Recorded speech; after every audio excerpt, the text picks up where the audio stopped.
All right, welcome back. We are back and better than ever. Shez, how are you doing? Oh, tired. How are you, Omar? I'm doing well. Tired is the right word to describe how you're feeling because you, my friend, have been at the track. You took in the Grand Prix. How did that feel? Yeah, it was great. Melbourne's an awesome venue for a Grand Prix.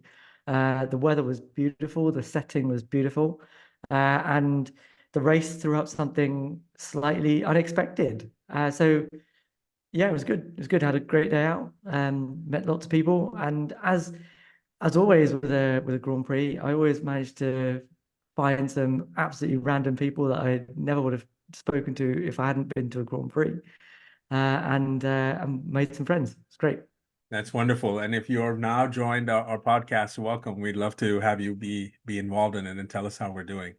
It was one of the best races I've watched in a while. I know it wasn't an exciting one, but I will say this very controversial take, which is it was the best race of this year, man. This was a firecracker of a race, man. I can't even find the words to describe it.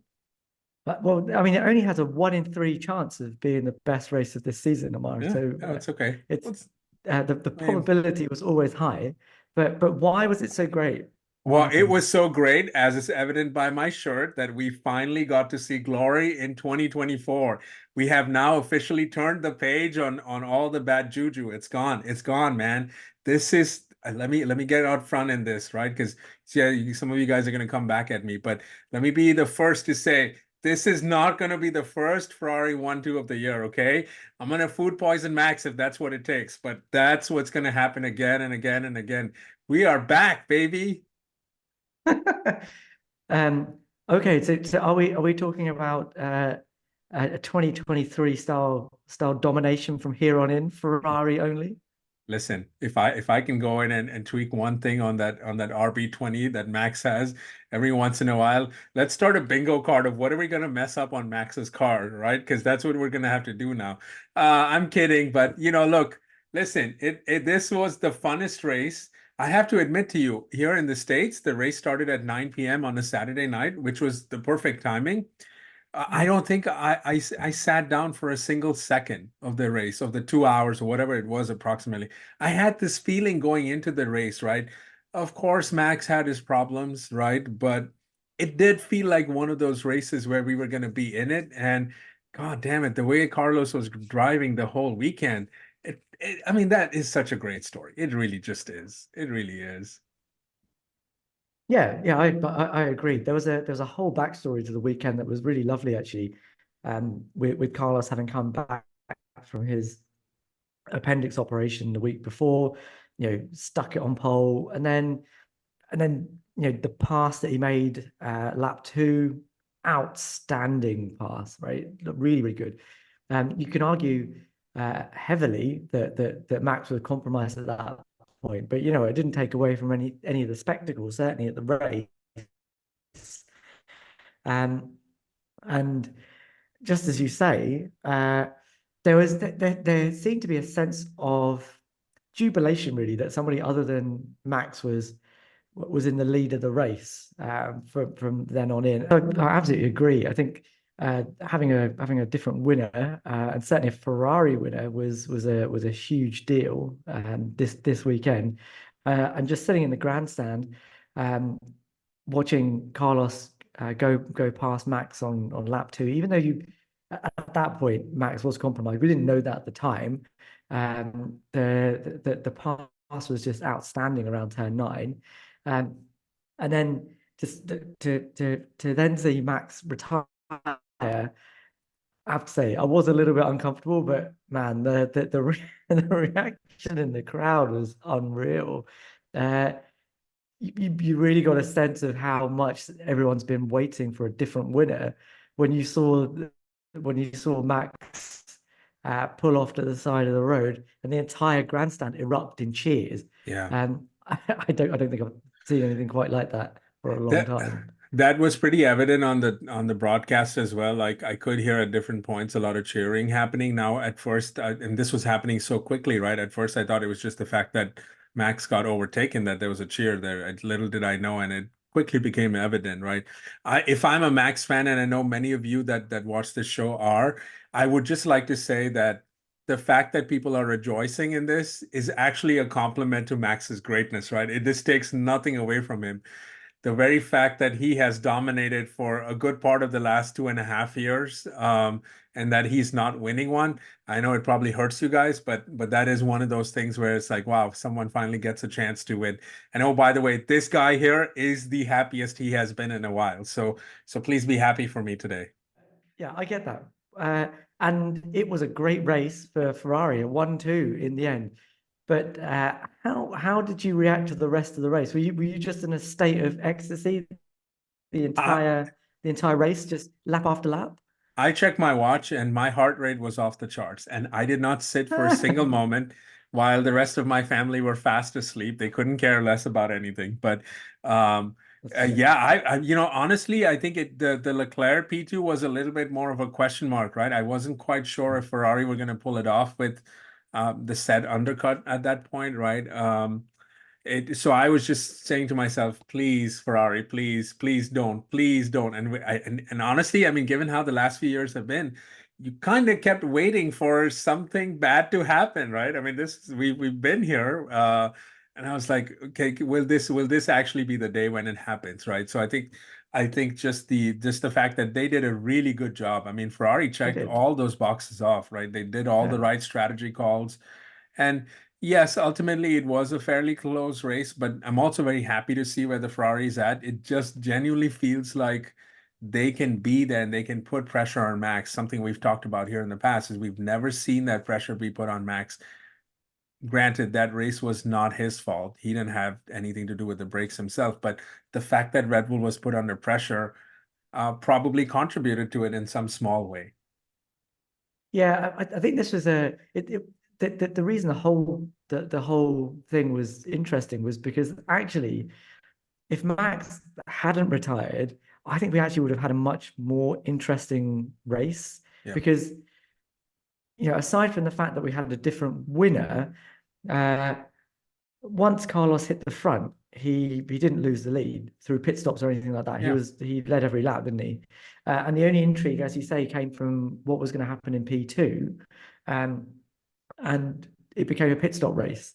Lando never really had the pace really to overcome Charles once Charles was ahead. And I have to say, Charles drove a great race as well to get to get to where he did. And Ferrari, as you say, executed a great strategy. Pit stops were on point, which hasn't always been the case. And it meant that everything that they needed to work out did work out. Yeah. And because of that, and because the McLarens didn't quite have the pace to catch up with them, after Carlos was in front, the jeopardy seemed to fall off a little bit. Like it was always there in the background, but there never seemed to be any. There never seemed to be a point at which you thought, okay, the order's going to change now. There was maybe a little bit of there were a few laps at the end where Lando had slightly fresher tires with his undercut, uh, sorry, with his overcut Overcut. Yeah. Mhm. on Charles, and he started to make some inroads. But even then, you could see that then the gap between Leclerc and Sainz came down again, um, and Lando was just stuck chasing a ghost for the final few laps of the race, and it never really happened. Great finish, really nice to see both Carlos and Charles on the podium in a 1-2, and I think the order had a certain poetic symmetry to it as well. That So in yeah, it was lovely. Yeah, that part of it was lovely. But I think the race in the end became a little bit processional if yeah. you're just completely non-partisan. Yeah, so this is one thing we've covered in the past too, right? Which is our Red Bull ruining F1, right? And today at this race in particular was a great example of how the answer to that is unequivocally no, right? And you saw what happened there. I think you're 100% right. As a Ferrari fan, I was intrigued throughout and throughout because I was waiting for that bad thing to happen. But if you were a neutral fan, this was a pretty, pedestrian race by most standards, right? Because you kind of had the element of surprise taken out by Max sort of being out of the race rather. And had he been in there, I think there was, you probably would still have to give him the edge, but I think it would have been much closer than, and Carlos is Tight. It so would have been a good really too tight with this, race. right? It Yeah. would have been very tight, right? Indeed. And so I think we were robbed of that. But I am for one am not going to complain today. But so there's that, right? But I do want to get to a few more storylines from the race because I know we have a couple of topics to get to. I wanted to ask you this because Mercedes look like they are done. I mean, I was starting the season putting Haas under blast, but they seem to have done a great job. And Mercedes, on the other hand, look like they don't. I don't even know what they're doing. What do you think? I, What do you think is going on there? I think the summary to this is they don't have a clue. At the moment, they just don't seem to have any idea how to set up their car, what the underlying problem is, and why it's happening in terms of their approach in high and medium speed corners. Um, we did a video on uh, the qualifying telemetry earlier in the week. Definitely check that out because the section on George and Lewis towards the end of that video, we talk about the trouble that Mercedes are in. They in qualifying didn't improve on their qualifying laps versus what they did in FP3. Essentially, that's a problem. Where everybody else was gaining 4 or 5 tenths of a second between FP3 and qualifying, they stayed the same, and in Lewis's hands were a tenth and a half slower in qualifying.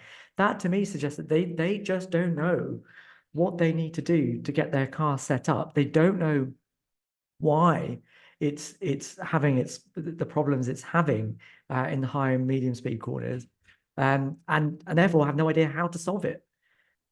I think the disappointing thing about this is that for a team that has won as much as they have, they look like, as you just said, they do not have a clue of what's going on. And granted, the 2 years past were what they were, but this year, for them to have come out with, they look, I mean, I gotta say, I gotta put them neck and neck with Alpine. And good God, Alpine has had some tremendous structural issues and vacancies and firings and all of that, right? So you can at least kind of attribute it to some of those reasons. But with Mercedes, I mean, I watched an interview that Toto Wolff did with Fox Sports Australia on, and he Yeah. basically admitted to kind of using the whole season as a testing. I mean, the question to him was, "Well, do you want to do more? Do you want to do more tweaking and testing on Fridays?" And he said, "Well, no, it's going to be every session we're going to have to do that." And I'm just thinking, Yeah. well, for a decade plus, I've heard this guy be at the top of his game, have that killer instinct kind of attitude in the way he's talking, not just to his rivals, but to the press. And he looked deflated. He looked dejected beyond what I saw in Drive to Survive as well, right? It's just like I think that he has, and I don't want to speak for him, but I think that he has given up these next couple of years. I think now the sole focus has got to be 26, because there's no way that they're going to come anywhere close to. I mean, forget even coming to close to Red Bull. I don't even think they're going to feature in the top three this year. It doesn't even look anywhere close to that. Yeah, I mean, the team is the same team, right? And they clearly have the same fire and the same desire to win. But this is pretty gutting, isn't it? That after 23 and 24, there's such 22 and 23, there's such high expectation coming into the season with a new technical lead, with a new approach. We've come with a completely brand new concept, and then they've turned up at the track and the same things are happening that have been happening for the last 2 seasons. That you know that must set off huge alarm bells back at base that we just don't understand what is going on here, and this is going to be a problem going right through to the end of this rule set.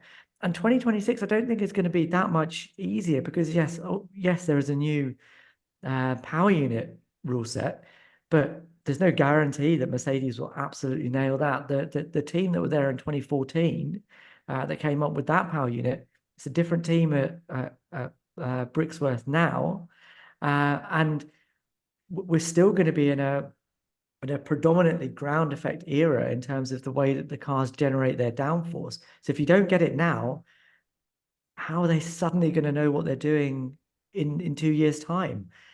Um, let's move on then. Because I do want to give credit to Haas. I have blasted them in the past, but they seem to have run yet another great race. They seem to have gotten over their tire deck issues, much like Ferrari have, and it's almost surprising, right? On a weekend where we see a lot more of Gunther Steiner, that Haas is actually having two cars score points, albeit with the penalty too. But I think they're right up there, and they seem really, really competitive. What did you make of them? Yeah, yeah, really good.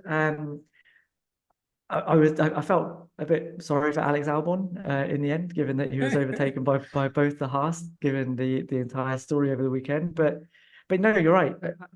Haas were the team that we thought were going to be right at the back, rooted to the bottom of the table. But actually, they do seem to have a turn of race pace this season. They didn't last year. I presume a lot of that is down to the fact that they've taken the rear end off of the Ferrari, which has in itself seemed to have solved some of its race pace issues. Um, and I think that that's now paying dividends. That kind of I guess that the problem with this is that it doesn't negate anything that we said before, right? These are all bought in parts that Haas have already. Um, Yeah. they're kind of doing what you would expect them to do with the parts they have from the team that they're getting them from.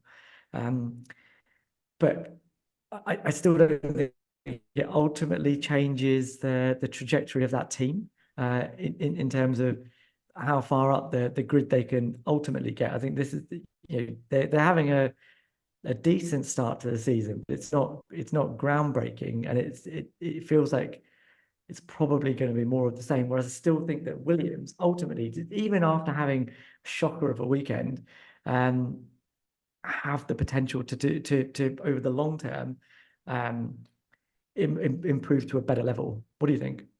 Yeah, I agree with you. I mean, I think you can only get as good as you sort of invest in, right? Like you get what you pay for, kind of thing. And I think the commendable thing about Haas and what they're doing right now is, of course, I completely agree with you that the Gene Haas needs to invest more money and all of that. But the reality also is that they have made the best of what they could, and maybe you can argue they're overachieving, giving everything in there, right? I mean, just the fact that you lose your team principal, I think, was it a day or two before the car launched or whatever, within a span of those few days, that by itself could have dramatic effect on a team like Haas, where they don't have nearly the level of resources and capabilities that another team does. But they managed to put together three brilliant races. They seem genuinely quick on Saturdays, at least. So that's a characteristic that sort of has sort of stayed with them, and they've even if it's by virtue of using Ferrari parts,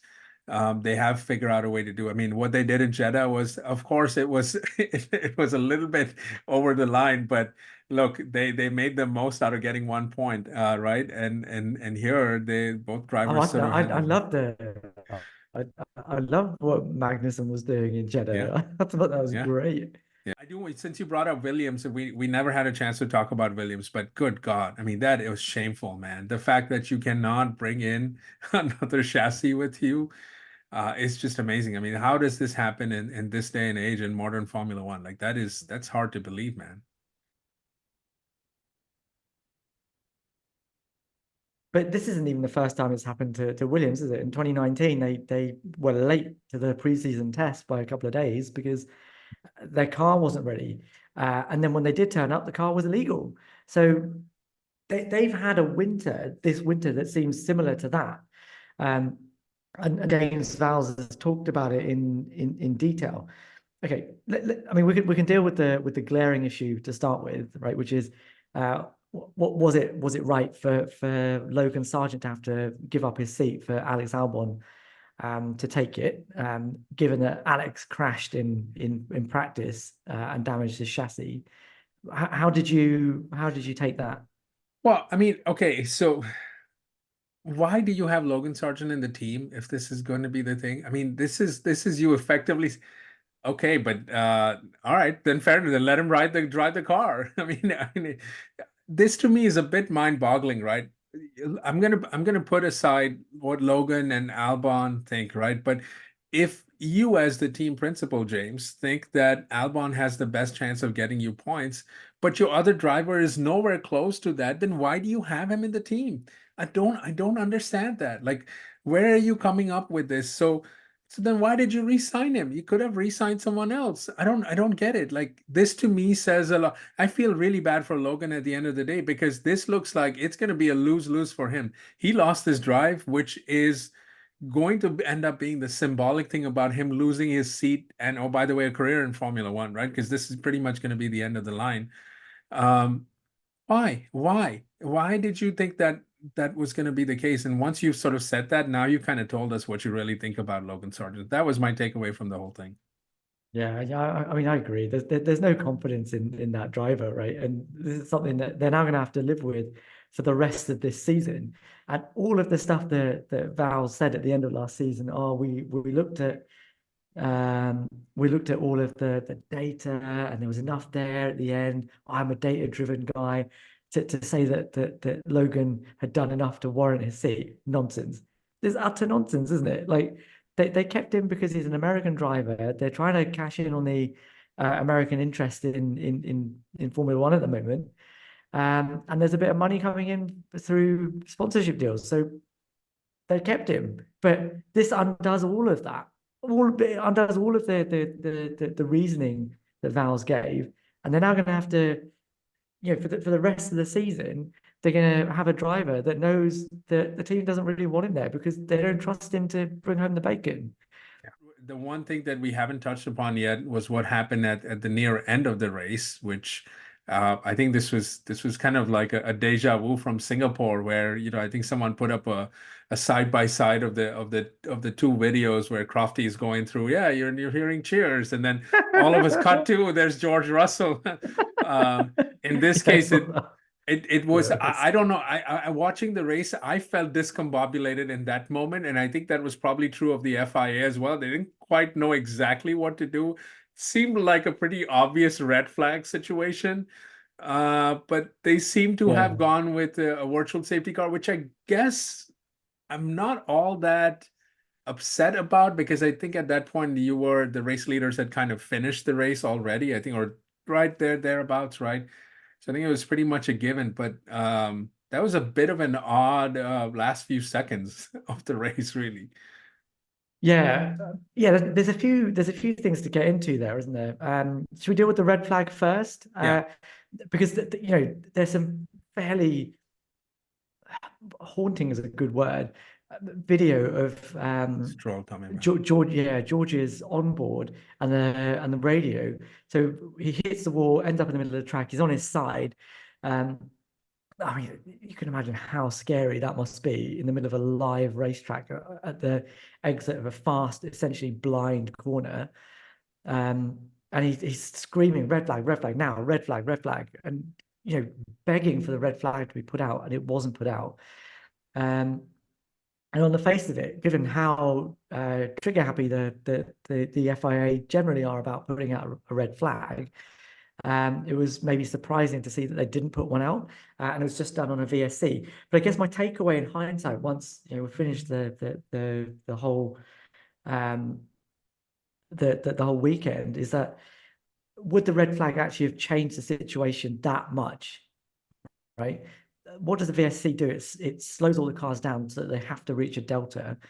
So coming around that corner, everyone would have known that they needed to slow down. If you put the red flag out, in that moment, it's the same thing. It still just slows the cars down. If you put a full safety car out again, it just slows the cars down.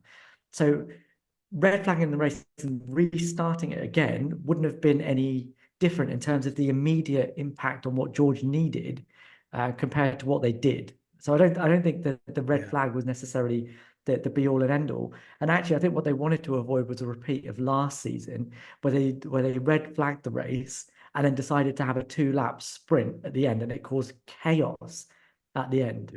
Yeah. Um, I think they really wanted to avoid doing that. I can understand why. So ultimately, in hindsight, I don't have a problem with it. I Yeah. think if that had happened in the middle of the race, it's a different story. I Yeah, think of they course. need they should have red flagged it. But with a lap to go, um, and wanting to avoid a repeat of what happened last season, I can understand. So I don't have a problem with the red flag Yeah. particularly. Yeah, it did feel it would have been hard to have a one lap sprint at that point. We would have literally been having, which I think at that point would have just been the cars driving around and holding position, much like last year's race ended. So it Yeah. probably made sense to finish it out, and and that was the end of it. I mean, at that point, your tools were going to be essentially the same. Yeah. So okay. So well, what did you think about? I mean, there's been we heard in the aftermath of the race and heard George Russell's comments to the press were, they were fairly benign, but it didn't seem like when both him and Fernando were summoned to the steward's office, that it's pretty clear that he was placing this all on Fernando's shoulders. There was an investigation that subsequently yielded a drive-through, aka 20-second penalty in this case. It seems like they looked at some telemetry data and that indicated that Fernando was deliberately slowing down. Well, number one, it sounds par for the course for Alonso, doesn't it?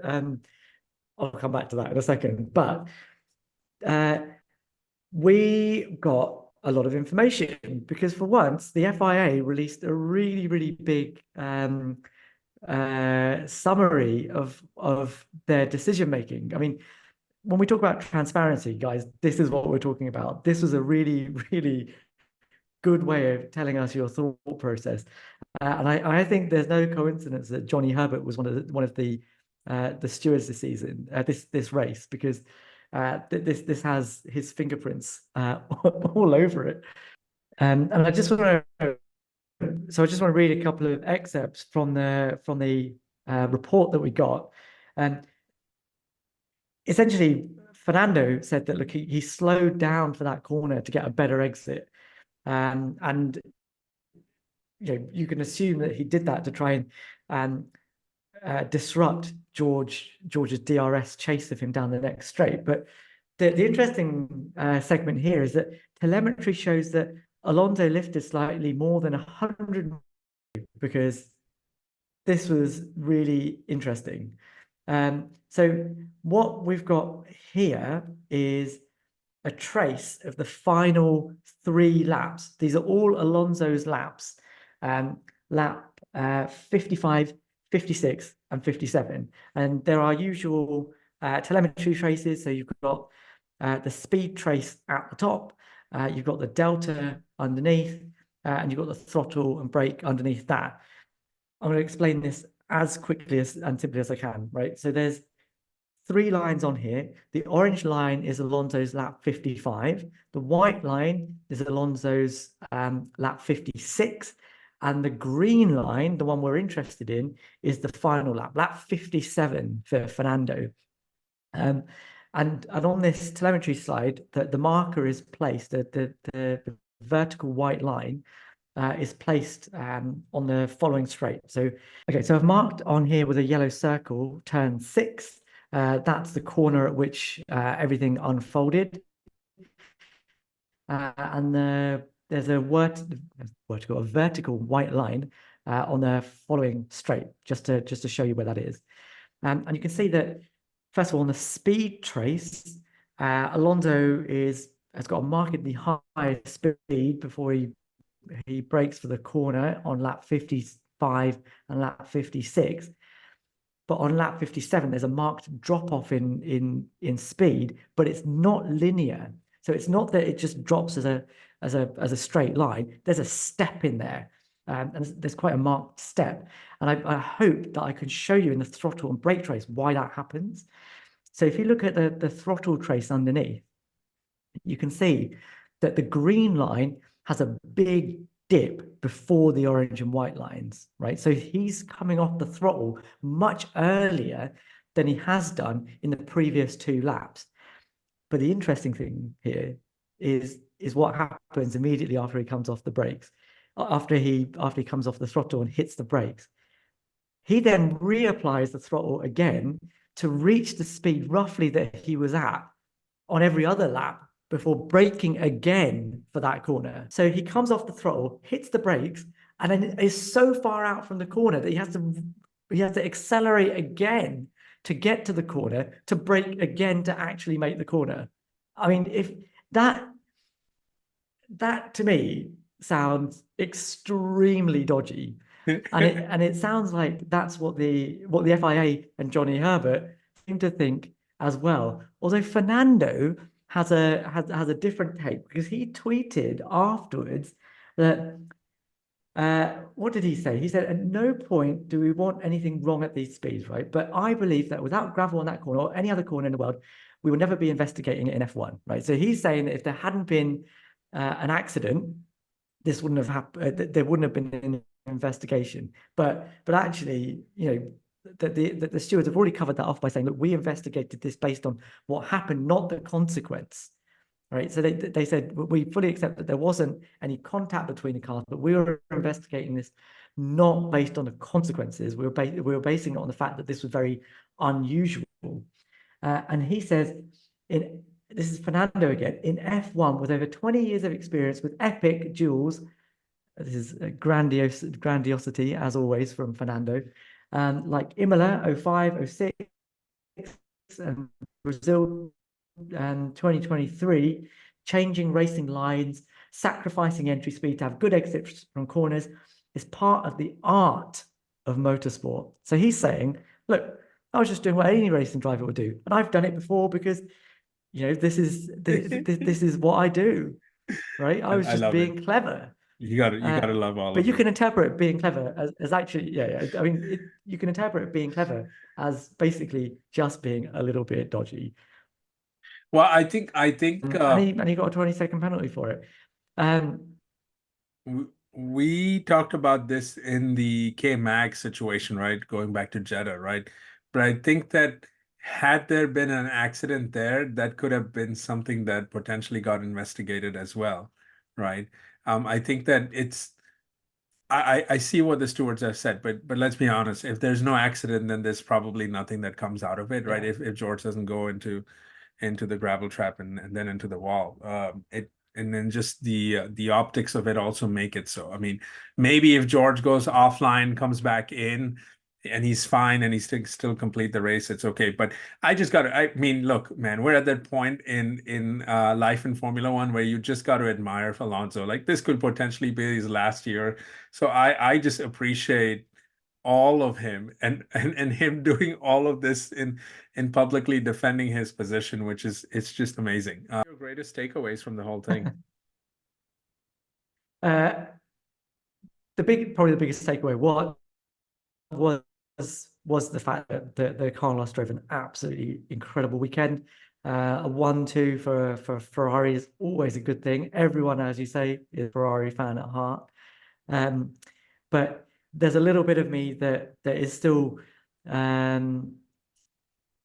that Max retired from the race, because I think actually Carlos still had the legs on him, and it would have been an epic duel to watch, and we were denied that.